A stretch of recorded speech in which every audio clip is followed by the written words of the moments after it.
తెలంగాణ మరియు ఆంధ్రప్రదేశ్లో group 2 ఎగ్జామినేషన్కి prepare అయ్యే అభ్యర్థులందరికీ ఒక శుభవార్త. లాస్ట్ వీక్ మనం ₹1 కోర్స్ ఆఫర్ చేయడం జరిగింది.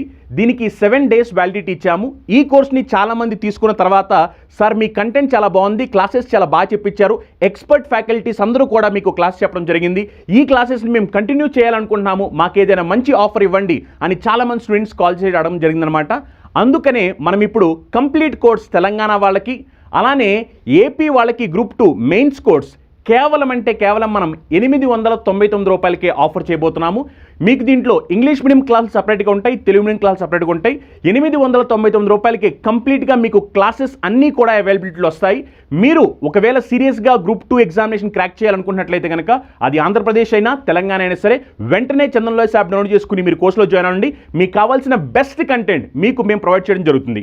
ఒకవేళ మీకు ఏమైనా సందేహాలు ఉంటే కనుక కింద స్క్రోల్ అవుతున్న నెంబర్స్కి కాల్ చేయండి. కాకతీయులు అనే అత్యంత ముఖ్యమైన చాప్టర్ చూద్దాం. కాకతీయులు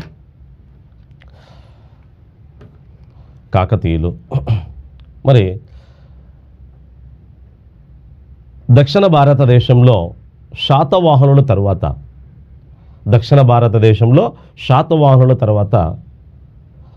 తెలుగు మాట్లాడే ప్రాంతాలన్నింటినీ ఏకం చేసి పాలించిన వారే కాకతీయులు.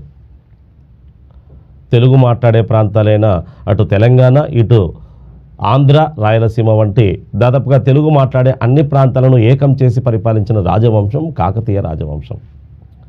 మరి ఈ కాకతీయ రాజవంశం ఎవరి నుండి వచ్చింది, మొదట ఎవరి దగ్గర సామంతులుగా పనిచేశారు, తర్వాత ఎవరికి సామంతులుగా మారి అంటే ఎవరెవరి వద్ద సామంతులుగా పనిచేస్తారు, మొదట ఎవరు తర్వాత ఎవరి వద్ద పనిచేసి చివరికి స్వతంత్రించారు వంటి ప్రాథమిక సమాచారం ఐడియా ఉండాలి.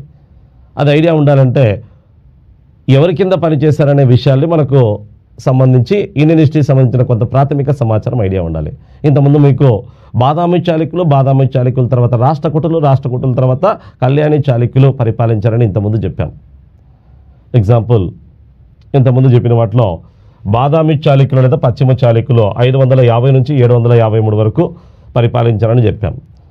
ఈ బాదామి చాళుక్యులే గొప్పవాడు రెండో పులకేశిని. ఇతని కాలం నాటికే గుజరాత్, మహారాష్ట్ర, కర్ణాటక, తెలంగాణ, ఆంధ్ర వంటి ప్రాంతాల అధికారం కిందికి వచ్చాయని, అయితే ఆంధ్ర కొంత తెలంగాణ ప్రాంతాన్ని సోదరుడు కుబ్జా విష్ణువర్ధనుడికి ఇవ్వడంతో అక్కడ తూర్పు చాళుక్య రాజ్యం లేదా వెంగి చాళుక్య రాజ్యం ఏర్పడిందని చెప్పాం. చివరికి ఈ బాదామి చాళుక్య రాజ్యాన్ని రాష్ట్రకూటులు అంతమొందించారని, మరలా రాష్ట్రకూటుల్ని 973 మధ్య కాలంలో అంతమొందించి కళ్యాణి చాళుక్యులు అధికారంలోకి వచ్చారని చెప్పాం. కళ్యాణి చాళుక్యులు అంటే ఈ కళ్యాణి చాళుక్యుల కాలం నాటికి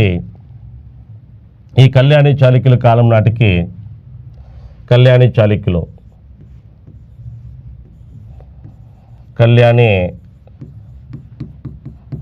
చాళుక్యుల కాలం నాటికి మహారాష్ట్ర, కర్ణాటక అండ్ తెలంగాణ ప్రాంతాలు వారి అధికారం కింద కొనసాగుతూ ఉన్నాయి. ముదిగొండ చాళుక్యులు, వేములవాడ చాళుక్యులు అంతమొందించింది ఎవరని చెప్పాం? కళ్యాణి చాళుక్యులే అని చెప్పాం. వేములవాడ చాళుక్యుల్ని అంతమొందించింది దాదాపుగా 954 మధ్యకాలంలో అంతమొందించింది వీళ్ళే. మొత్తం తెలంగాణ, ఉత్తర తెలంగాణ అంతా వీరి అధికారం కిందికి వచ్చింది. అలా తెలంగాణ అప్పటికే కళ్యాణి చాళుక్యుల ఆధీనంలో ఉంది చాలా వరకు. మరి కొంత ముదిగొండ చాళుక్యులు కొంత పరిపాలిస్తూ ఉన్నారు. అది వేంగి చాళుక్యులకు సామంతులుగా కొంతకాలం కొనసాగి కాకతీయులు ఆక్రమించారని చెప్పాం పూర్తిగా. అంటే కళ్యాణి చాళుక్యుల కాలం నాటికి తెలంగాణలో అత్యధిక ప్రాంతం కళ్యాణి చాళుక్యుల ఆధీనంలో ఉంది. మరి ఈ కళ్యాణి చాళుక్యులను అంతమొందించి మహారాష్ట్రలో, కర్ణాటకలో, తెలంగాణలో 3 రాజవంశాలు అవతరించాయి. ఎగ్జాంపుల్ కళ్యాణి చాళుక్యులను అంతమొందించి మహారాష్ట్ర ప్రాంతంలో వారి సామంతులైన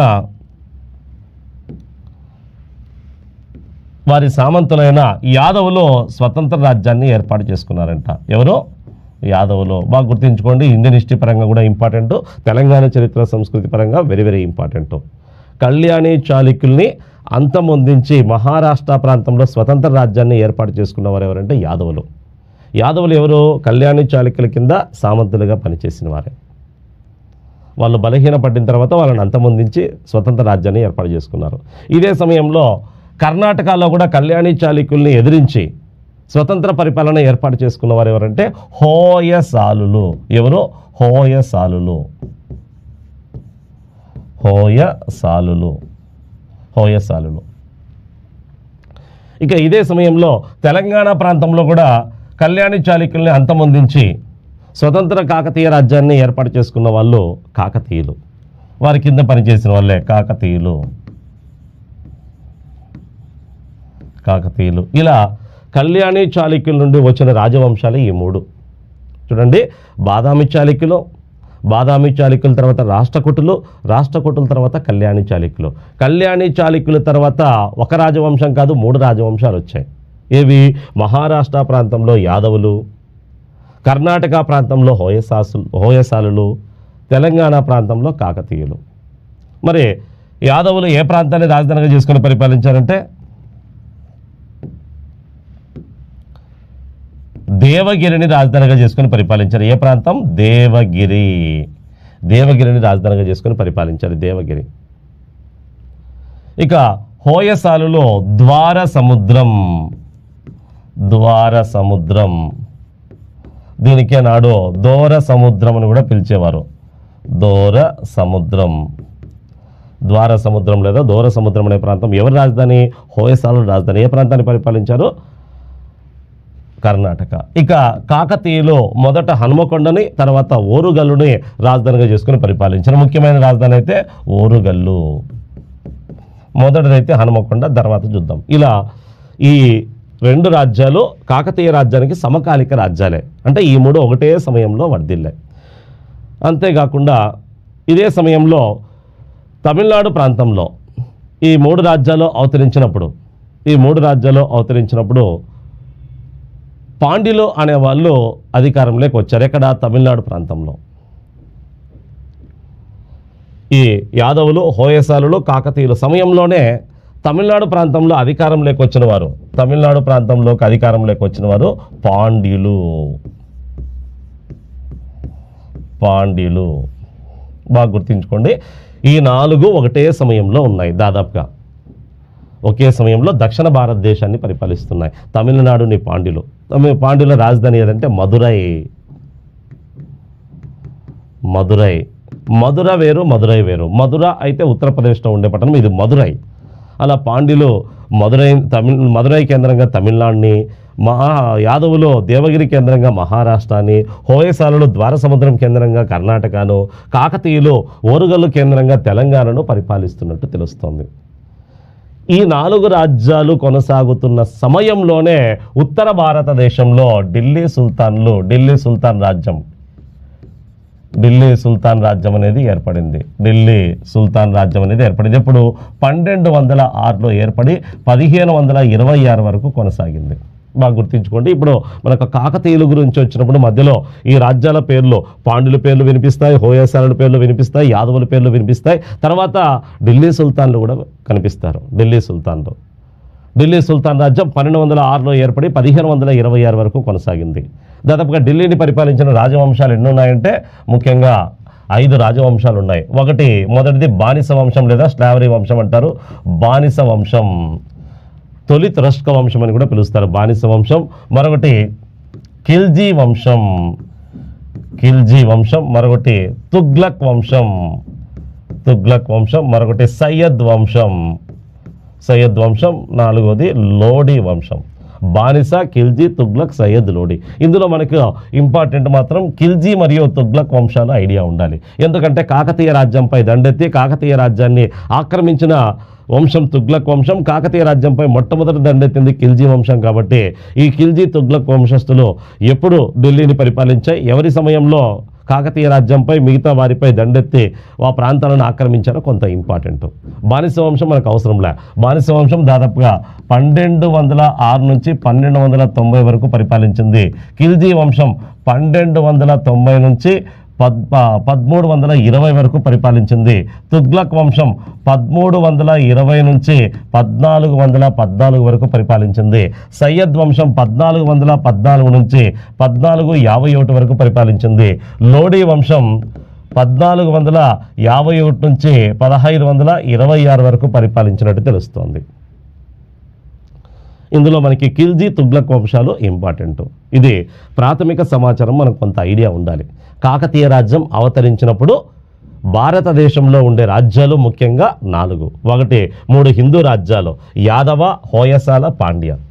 1 బలమైన ముస్లిం రాజ్యం, ఢిల్లీ సుల్తాన్ రాజ్యం. ఇది ప్రాథమిక సమాచారం. ఇక కాకతీయులు అనే అంశానికి వెళ్దాం. కాకతీయులు, మరి కాకతీయులు అని పేరు రావడానికి కారణం కాకతీయ అనే ఒక జైన దేవతను ఆరాధించడం వల్ల వీళ్ళకు కాకతీయులు అని పేరు వచ్చినట్టు చెప్తారు.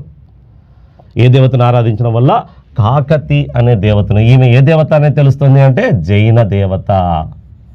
కాకతి అనే జైన దేవతను ఆరాధించడం వల్ల వీరు కాకతీయులుగా ప్రసిద్ధి చెందారని కొన్ని శాసనాల్లో, కొంతమంది చరిత్రకారుల అభిప్రాయాల్లో కనిపిస్తుంది. కాకతి అనే జైన దేవతను ఆరాధించడం వల్ల కాకతీయులుగా ప్రసిద్ధి చెందారంట. ఎవరు ఈ కాకతి అంటే, ఈ కాకతమ్మ లేదా కాకతి అనే దేవత కూష్మాండిని అనే జైన దేవతను సూచిస్తుందని చెప్తున్నారు. కూష్మాండిని అనే జైన దేవతను సూచించే దేవతే కాకతమ్మ లేదా కాకతి. కూష్మాండిని అనే జైన దేవతను సూచించే పదమే కాకతి. మరి ఈ కూష్మాండిని అనే జైన దేవత జైన తీర్థాంకరుడైన, జైన మతంలో మొత్తం తీర్థాంకరులు ఎంతమందిని చెప్పాం? 24 మంది తీర్థాంకరులని చెప్పాం. తీర్థాంకరులు అనగా జీవ ప్రవాహాన్ని దాటడానికి వారధిని నిర్మించిన వారు అని అర్థం.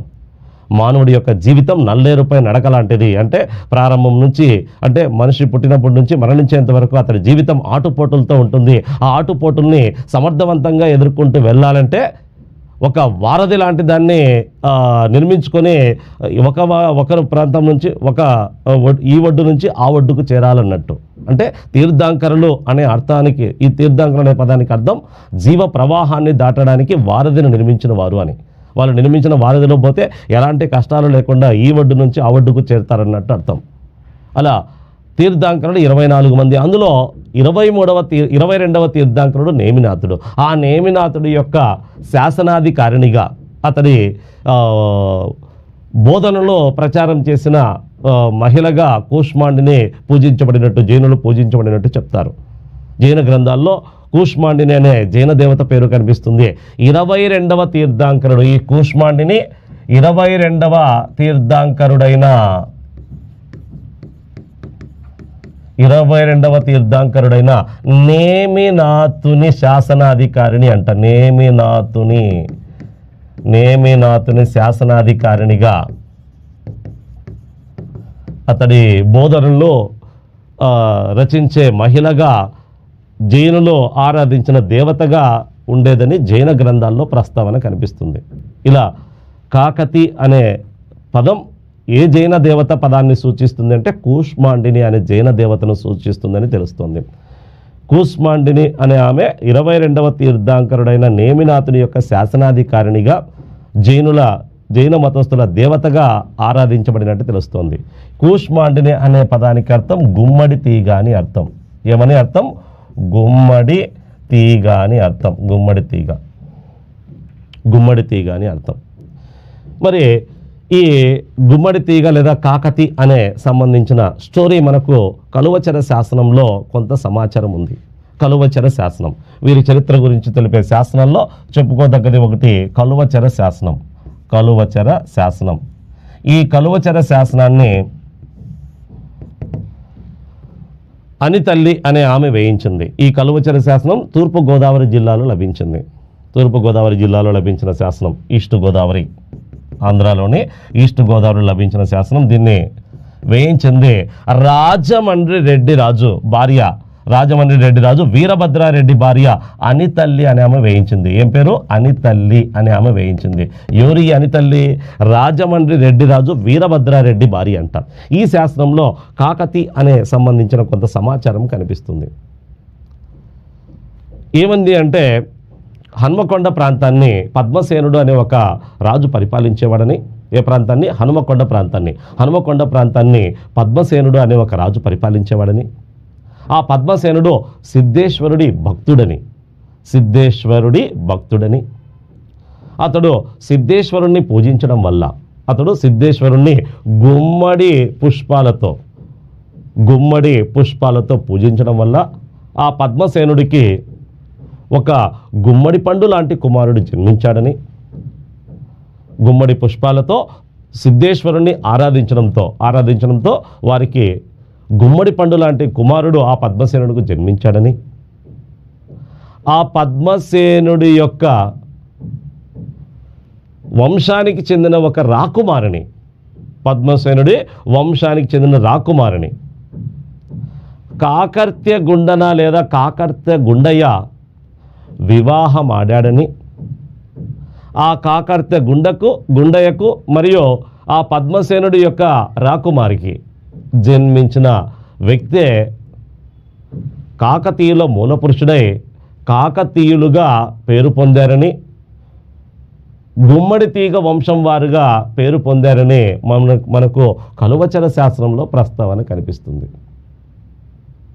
మాకు గుర్తించండి, హనుమకొండ ప్రాంతాన్ని పరిపాలిస్తున్న పద్మసేనుడు అనే రాజు సిద్ధేశ్వరుని భక్తుడని, సిద్ధేశ్వరుని గుమ్మడి తీగ పుష్పాలతో పూజించాడని, దీని కారణంగా గుమ్మడి పండు లాంటి ఒక కుమారుడు జన్మించాడని, ఆ కుమారుడికి సంబంధించిన సోదరులు లేకుంటే పద్మసేనుడికి సంబంధించిన వారసులు, పద్మసేనుడు వంశానికి సంబంధించిన ఒక రాకుమార్తెని కాకర్త్య గుండన లేదా కాకర్త్య గుండయ్య అనే వ్యక్తి వివాహమాడాడని, ఆ కాకర్త్య గుండనకు ఆమెకి జన్మించిన కుమారుడే కాకతీయుడయ్యాడని, కాకతీయుల మూలపురుషుడిగా మరియు గుమ్మడి తీగ వంశం వారిగా ప్రసిద్ధి చెందారని కలువచర శాసనంలో ప్రస్తావన కనిపిస్తుంది. ఇలా కూష్మాండిని అనే పదానికి అర్థం గుమ్మడి తీగ అని అర్థం, కాకతీయ అనే పదానికి అర్థం గుమ్మడి తీగ అని అర్థం. ఏది ఏమైనప్పటికీ ఇలా కలువచర శాసనంలో ఉండే విషయం అన్ని పక్కన పెడితే సింపుల్గా కాకతి అనే ఒక జైన దేవతను ఆరాధించడం వల్ల వీరు కాకతీయులయ్యారని అత్యధిక మంది చరిత్రకారుల అభిప్రాయం. కాకతి అనే పదానికి అర్థం గుమ్మడి తీగ, కాకతి అనే పదానికి అర్థం కూష్మాండం అని కూడా అర్థం, కూష్మాండిని అనగా గుమ్మడి తీగ అని అర్థం. ఓకే, ఇలా కాకతి అనే జైన దేవతను ఆరాధించడం వల్ల వీరు కాకతీయులుగా ప్రసిద్ధి చెందినట్టు తెలుస్తోంది. మరి వీరి ప్రాథమిక సమాచారం చూద్దాం. ప్రాథమిక సమాచారం, కాకతీయులు శాతవాహనుల తర్వాత తెలుగు మాట్లాడే ప్రాంతాలన్నింటినీ ఏకం చేసి పరిపాలించిన రాజవంశం కాకతీయులే. బాగా గమనించండి, శాతవాహనుల తర్వాత చాలా రాజవంశాలు మధ్యలో వచ్చాయి మన ఆంధ్ర తెలంగాణ ప్రాంతాలలో.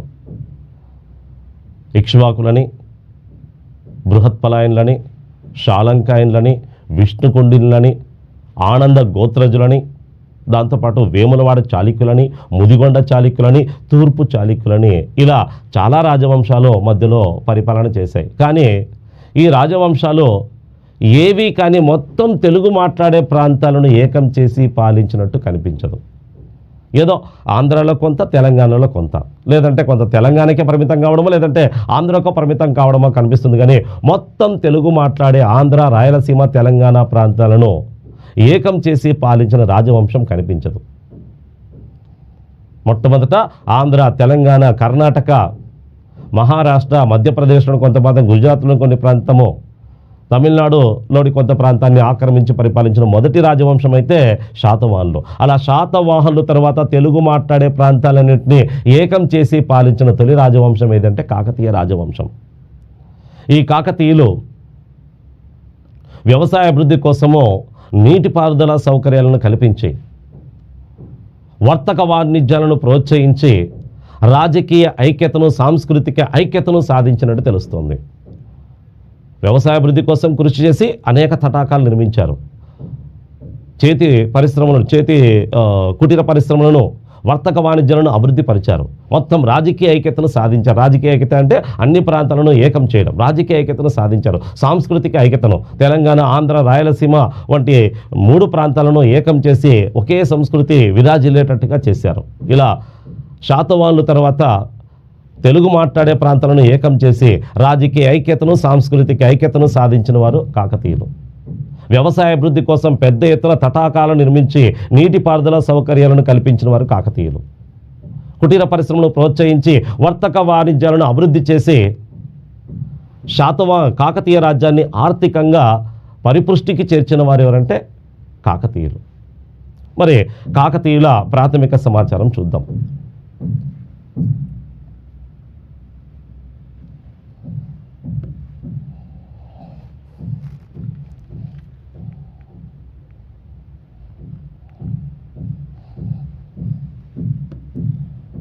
కాకతీయుల ప్రాథమిక సమాచారం, ఇందులోనే మనకు ముఖ్యమైన క్వశ్చన్స్ వచ్చే అవకాశం ఉంటుంది, బాగా గమనించాలి. కాకతీయులకు సంబంధించిన ప్రాథమిక సమాచారం చూద్దాం. ఫస్ట్ కాకతీయుల తొలి రాజధాని ఏది అంటే హన్మకొండ. హన్మకొండ లేదా హనుమకొండ అని పిలిచేవారు. హన్మకొండ లేదా హనుమకొండ.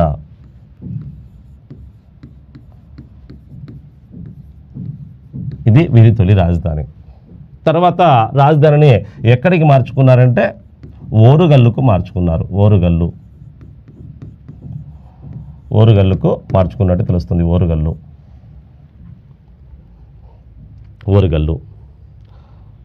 కాకతీయుల కాలంలో ఓరుగల్లుకి ఏకశిలానగరం అని మరియు ఆంధ్ర నగరి అని పిలువబడినట్టు తెలుస్తోంది. ఏకశిలా నగరమని ఆంధ్ర నగరి అని పిలువబడినట్టు తెలుస్తుంది. ఓకే, తొలి రాజధాని హనుమకొండ, అనంతరం ఓరుగల్లుకు మార్చారు. ఎవరు నిర్మించారు అనేది తర్వాత చూద్దాం. ఇక వీరి అధికార భాష, కాకతీయుల అధికార భాష వెరీ ఇంపార్టెంట్, సంస్కృతం. బాగా గమనించాలి, తెలుగు కాదు, సంస్కృతం. అధికార భాష సంస్కృతం. వీరి మాతృభాష మాత్రం తెలుగు. వీరి కాలంలో తెలుగు భాష బాగా అభివృద్ధి చెంది అనేక తెలుగు గ్రంథాలు రచించబడినట్టు తెలుస్తుంది. సంస్కృతము తెలుగు రెండింటినీ ఆదరించారు. అందులో సంస్కృతముకు అధికార భాషగా కొనసాగించారు. Official language is equal to సంస్కృతం. మరి మాతృభాష మాత్రం తెలుగును కొనసాగించినట్టు తెలుస్తుంది. ఇక వీరి అధికార చిహ్నం లేదా రాజలాంఛనం, కాకతీయుల అధికార చిహ్నం లేదా రాజలాంఛనం. వీరు మొదట గరుడని తర్వాత వరాహంను రాజలాంఛనాలుగా స్వీకరించి కొనసాగించారంట. వీరి అధికార చిహ్నాల్లో మొదటిది గరుడ పక్షి. వేములవాడ చాళుక్యులు కూడా గరుడనే కొనసాగించారు. వీళ్ళు కూడా గరుడ అధికార చిహ్నంగా కొనసాగింది గరుడ. తర్వాత వరాహంను అధికార చిహ్నంగా చేసుకున్నారు. అంటే వీళ్ళు మొదట రాష్ట్రకూటుల వద్ద సేనాధిపతులుగా సామంతులుగా పనిచేశారు. వాళ్ళ దగ్గర పనిచేసినప్పుడు గరుడని, తర్వాత కళ్యాణి చాళుక్యులకు సామంతులు అయ్యారు. కళ్యాణి చాళుక్యుల అధికార చిహ్నం ఏదంటే వరాహం. వాళ్ళ దగ్గర పనిచేసినప్పుడు వరాహంను స్వీకరించినట్టు తెలుస్తుంది. అలా గరుడ వరాహంలు రెండు వీరి అధికార చిహ్నాలే. అయితే మనకు క్వశ్చన్ ఇచ్చినప్పుడు ఎలా ఆన్సర్ చేయాలనేది కొంత గుర్తుంచుకోండి. కాకతీయుల అధికార చిహ్నం అని ఇచ్చినప్పుడు వరాహం పెట్టాలి. జనరల్గా కాకతీయుల అధికార చిహ్నం లేదా రాజ్యలాంఛనం అని ఇచ్చినప్పుడు కళ్ళు మూసుకుని ఆన్సర్ వరాహం పెట్టాలి. అలా కాకుండా కాకతీయులు మొదట ఈ క్రింది దేనిని అధికార చిహ్నంగా కలిగి ఉండేవారు అన్నప్పుడు మాత్రమే గరుడను స్వీకరించాలి. అప్పుడు ఆన్సర్ గరుడ. అలా కాకుండా కాకతీయులు అధికార చిహ్నాలను గుర్తించండి అన్నప్పుడు ఆప్షన్లో గరుడ, వరాహము, ఉదయిస్తున్న సూర్యుడు, కంటకహారము ఇలాంటివి ఏమైనా ఇచ్చినప్పుడు ఏబీ సరైనవి, బీసీ సరైనవి, ఏ మాత్రమే సరైనవి ఇచ్చినప్పుడు గరుడ వరాహము మాత్రమే సరైనవన్నట్టు ఆన్సర్ చేయొచ్చు. ఇలా కూడా గుర్తుంచుకోవాలి. అధికార చిహ్నం అంటే వరాహం. మొదట వాళ్ళ అధికార చిహ్నము రాజలాంఛనం ఏది అంటే గరుడ. ఏవేవి అధికార చిహ్నాలుగా రాజలాంఛనాలుగా కొనసాగాయి అంటే గరుడ ప్లస్ వరాహం.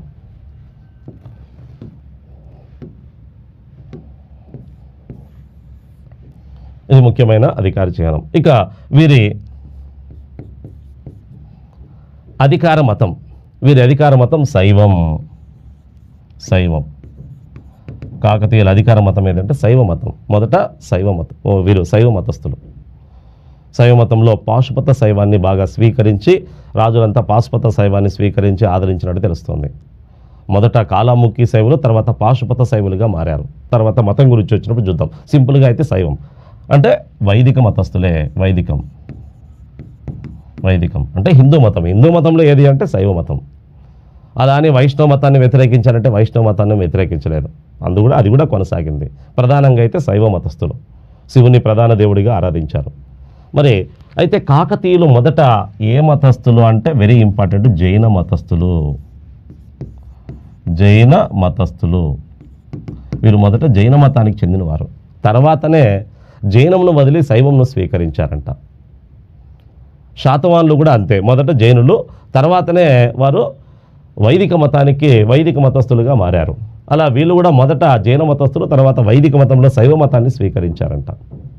సో వీరి కాకతీయులు తొలుత ఏ మతాన్ని అనుసరించారన్నప్పుడు బాగా గుర్తుంచుకోండి, జైన మతాన్ని అనుసరించారు, తర్వాత శైవ మతాన్ని అనుసరించారు. సింపుల్గా కాకతీయుల అధికార మతం ఏది అని ఇచ్చినప్పుడు జైనము, శైవము, వైష్ణవము, బౌద్ధము ఇచ్చినప్పుడు కళ్ళు మూసుకొని ఆన్సర్ శైవం పెట్టాలి. మొట్టమొదట కాకతీయులు ఏ మతాన్ని అవలంబించారు అన్నప్పుడు మాత్రమే జైనం పెట్టాలి. కాకతీయుల తొలి మతం అన్నా, మొట్టమొదట కాకతీయులు అనుసరించిన మతం అన్నా జైనం పెట్టాలి. ఓన్లీ కాకతీయుల అధికార మతం అని క్వశ్చన్ ఇచ్చినప్పుడు ఆన్సర్ శైవం అని ఆన్సర్ చేయాలి. ఓకే, వీరి అధికార మతం శైవం, మొదట జైన మతస్థులు. ఇక వీరి ఆరాధ్య దైవం స్వయంభూ దేవుడు. స్వయంభూ దేవుడు ఎవరు? స్వయంభూ దేవుడు ఆరాధ్య దైవం. వీరు ప్రధాన దైవము స్వయంభూ దేవుడు. ఎవరు స్వయంభూ దేవుడు అంటే శివుడు. శివుణ్ణి వీరు ప్రధాన దైవంగా, ఆరాధ్య దైవంగా కొలిచారు. ఇక వీరు కులదేవత. వీరి కులదేవత లేదా కులదైవం కాకతమ్మ. వీరి కులదైవం లేదా కులదేవత కాకతమ్మ.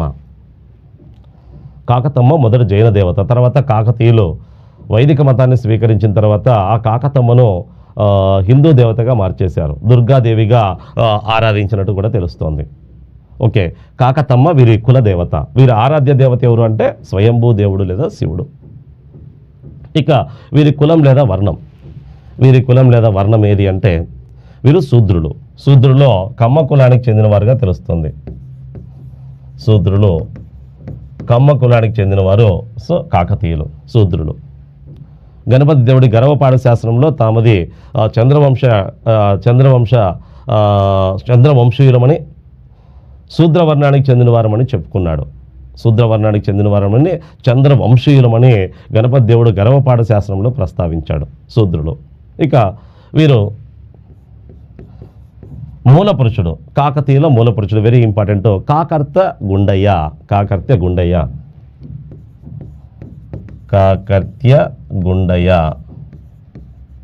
లేదా కాకర్త్య గుండన. ఇతడే మొట్టమొదట కాకతీయ వంశానికి సంబంధించిన ఒక రాకుమారుని వివాహం ఆడము. ఆ కాకర్త్య గుండనకు ఆ రాకుమారికి జన్మించిన కుమారుడే కాకతీయ వంశానికి చెందినవాడుగా రాజ్యపాలన ప్రారంభించడం వంటివి మనకు శాసనాల్లో, చరిత్రకారుల అభిప్రాయాల్లో కనిపిస్తాయి. వీళ్ళ మూల పురుషుడు కాకర్త్య గుండయ్య. మరి వీరి ముఖ్య రేవుపట్నం మోటుపల్లి. ఇవన్నీ ప్రాథమిక సమాచారం. ఇందులోనే మనకు ఒక క్వశ్చన్ ఈజీగా అడిగే అవకాశం ఉంటుంది. వీరి ముఖ్య రేవుపట్నం మోటుపల్లి అనేది ప్రకాశం జిల్లాలో ఉంది. అప్పుడు నెల్లూరు జిల్లాలో ఉన్న రేవుపట్నం. ఇది కాకతీయులు నెల్లూరును ప్రాంతాన్ని పరిపాలిస్తున్న తెలుగు చోడుల నుంచి పొందారు. ఎలా పొందారో తర్వాత చూద్దాం. మోటుపల్లి వీరి ముఖ్య రేవుపట్నం. ఇక వీరి చరిత్ర గురించి తెలిపిన మొట్టమొదటి శాసనం మాగల్లు శాసనం. వీరి చరిత్ర గురించి తెలిపిన తొలి శాసనం ఏదంటే మాగల్లు శాసనం. కృష్ణా జిల్లాలో లభించిన శాసనం. కాకతీయుల చరిత్ర గురించి తెలిపిన మొట్టమొదటి శాసనం ఏదంటే మాగల్లు శాసనం. ఈ మాగల్లు శాసనాన్ని దానార్ణవుడు అనే వేంగిరాజు వేయించాడు. ఎందుకు వేయించాల్సి వచ్చింది ఏమనేది స్టోరీ తర్వాత చూద్దాం. కాకతీయుల గురించి ప్రస్తావించిన మొట్టమొదటి శాసనం ఏదంటే మాగల్లు శాసనం. ఇక కాకతీయులు ఎవరికి సామంతులుగా ఉండి స్వతంత్రించారు అనేది వెరీ ఇంపార్టెంట్. కాకతీయులు మొట్టమొదట రాష్ట్రకూటులకు సామంతులుగా పనిచేశారు. ఎవరి వద్ద? రాష్ట్రకూటుల వద్ద పనిచేసి తర్వాత కళ్యాణి చాళుక్యులకు సామంతులుగా మారారంట. మొదట రాష్ట్రకూటులకు సేనాధిపతులుగా సామంతులుగా పనిచేశారు. రాష్ట్రకూట రాజ్యం పతనం తర్వాత ఈ కాకతీయులు ఎవరికి సామంతులుగా మారారంటే కళ్యాణి చాళుక్యులు లేదా పశ్చిమ చాళుక్యులు అని కూడా పిలుస్తారు. కళ్యాణి చాళుక్యులు లేదా పశ్చిమ చాళుక్యులకు సామంతులుగా మారారు. తర్వాత 1158 మధ్యకాలంలో కళ్యాణి చాళుక్యుల్ని ఓడించి స్వతంత్ర కాకతీయ రాజ్యాన్ని రుద్రదేవుడు ఏర్పాటు చేసుకోవడంతో స్వతంత్ర కాకతీయులు అనే వాళ్ళు అధికారంలోకి వచ్చారు. ఇలా ఎవరి నుండి వీళ్ళు స్వతంత్ర కాకతీయ రాజ్యాన్ని ఏర్పాటు చేసుకున్నారంటే పశ్చిమ చాళుక్యులు లేదా కళ్యాణి చాళుక్యుల నుండి స్వతంత్ర కాకతీయ రాజ్యాన్ని ఏర్పాటు చేసుకున్న వ్యక్తులే రుద్రదేవుడు అనే వ్యక్తి. రుద్రదేవుడి నుంచి వీళ్ళు స్వతంత్ర కాకతీయులు అయ్యారు. బాగా గమనించండి, కాకతీయులు ఈ క్రింది ఏ రాజ్యం నుండి స్వతంత్ర కాకతీయ రాజ్యాన్ని ఏర్పాటు చేసుకున్నారన్నప్పుడు ఆప్షన్లో పశ్చిమ చాళుక్యులు, తూర్పు చాళుక్యులు, వేములవాడ చాళుక్యులు, రాష్ట్రకూటులు వంటివి ఆప్షన్లో ఉంటాయి. పశ్చిమ చాళుక్యులు అంటే పశ్చిమ చాళుక్యులు, లేదంటే కళ్యాణి చాళుక్యులు అంటే కళ్యాణి చాళుక్యులు. ఎందుకంటే వీళ్ళు పశ్చిమంగా ఉండే ప్రాంతాలను పరిపాలించారు కాబట్టి వీళ్ళకి పశ్చిమ చాళుక్యులు అంటారు. తూర్పుగా ఉన్న వాళ్ళు తెలుసు, వేంగి చాళుక్యులు అనేది తూర్పు చాళుక్యులు అని పిలుస్తారు. వాళ్ళు తూర్పుగా ఉండడం వల్ల తూర్పు చాళుక్యులు, వాళ్ళకి ఆపోజిట్లో ఉండడం వల్ల పశ్చిమ చాళుక్యులు అనే పేరు వచ్చింది. పశ్చిమ చాళుక్యులకే మొదట బాదామి చాళుక్యులు, వాళ్ళ రాజధాని బాదామి. బాదామి చాళుక్యులకి పశ్చిమ చాళుక్యులు అంటారు. మళ్ళీ అదే పశ్చిమ చాళుక్య రాజ్యాన్ని వీళ్ళు ఆక్రమించి పరిపాలించారు కాబట్టి వీళ్ళకు కూడా పశ్చిమ చాళుక్యులని, వీళ్ళ రాజధాని కళ్యాణి కాబట్టి కళ్యాణి చాళుక్యులని పిలిచారు. ఇలా ఎవరి నుండి స్వతంత్రాన్ని కాకతీయులు పొందారు అంటే రాష్ట్రకూటుల నుంచి కాదు, పశ్చిమ చాళుక్యుల నుంచి. మొదట కాకతీయులు ఎవరికి సామంతులుగా ఉన్నారన్నప్పుడు మాత్రం ఇంపార్టెంట్, రాష్ట్రకూటులకు సామంతులుగా ఉన్నట్టు తెలుస్తుంది. రాష్ట్రకూటులకు సామంతులుగా ఉండి అనంతరం కళ్యాణి చాళుక్యులకు సామంతులుగా మారి తర్వాత కళ్యాణి చాళుక్యులు లేదా పశ్చిమ చాళుక్యుల నుండి స్వతంత్ర కాకతీయ రాజ్యాన్ని ఏర్పాటు చేసుకున్నారు. అది ఎలా అనేది కూడా చూద్దాం. ఇక కాకతీయుల చరిత్రకు ఆధారాలు చూద్దాం. కాకతీయుల చరిత్రకు ఆధారాలు సామంత కాకతీయులు, స్వతంత్ర కాకతీయులు. సామంత కాకతీయులు, స్వతంత్ర కాకతీయులు అనే అంశాన్ని చూద్దాం. తెలంగాణ మరియు ఆంధ్రప్రదేశ్లో గ్రూప్ 2 ఎగ్జామినేషన్కి ప్రిపేర్ అయ్యే అభ్యర్థులందరికీ ఒక శుభవార్త. లాస్ట్ వీక్ మనం ₹1 కోర్స్ ఆఫర్ చేయడం జరిగింది. దీనికి 7 డేస్ వ్యాలిడిటీ ఇచ్చాము. ఈ కోర్స్ని చాలామంది తీసుకున్న తర్వాత సార్ మీ కంటెంట్ చాలా బాగుంది, క్లాసెస్ చాలా బాగా చెప్పించారు, ఎక్స్పర్ట్ ఫ్యాకల్టీస్ అందరూ కూడా మీకు క్లాస్ చెప్పడం జరిగింది, ఈ క్లాసెస్ని మేము కంటిన్యూ చేయాలనుకుంటున్నాము, మాకు ఏదైనా మంచి ఆఫర్ ఇవ్వండి అని చాలామంది స్టూడెంట్స్ కాల్ చేయడం జరిగిందనమాట. అందుకనే మనం ఇప్పుడు కంప్లీట్ కోర్స్ తెలంగాణ వాళ్ళకి, అలానే ఏపీ వాళ్ళకి గ్రూప్ 2 మెయిన్స్ కోర్స్ కేవలం మనం ₹899కే ఆఫర్ చేయబోతున్నాము. మీకు దీంట్లో ఇంగ్లీష్ మీడియం క్లాసులు సపరేట్గా ఉంటాయి, తెలుగు మీడియం క్లాసులు సపరేట్గా ఉంటాయి. ₹899కి కంప్లీట్గా మీకు క్లాసెస్ అన్నీ కూడా అవైలబిలిటీలో వస్తాయి. మీరు ఒకవేళ సీరియస్గా గ్రూప్ 2 ఎగ్జామినేషన్ క్రాక్ చేయాలనుకున్నట్లయితే కనుక అది ఆంధ్రప్రదేశ్ అయినా తెలంగాణ అయినా సరే వెంటనే చందన్ లాయర్స్ యాప్ డౌన్లోడ్ చేసుకుని మీరు కోర్సులో జాయిన్ అవ్వండి. మీకు కావాల్సిన బెస్ట్ కంటెంట్ మీకు మేము ప్రొవైడ్ చేయడం జరుగుతుంది. ఒకవేళ మీకు ఏమైనా సందేహాలు ఉంటే కనుక కింద స్క్రోల్ అవుతున్న నెంబర్స్కి కాల్ చేయండి.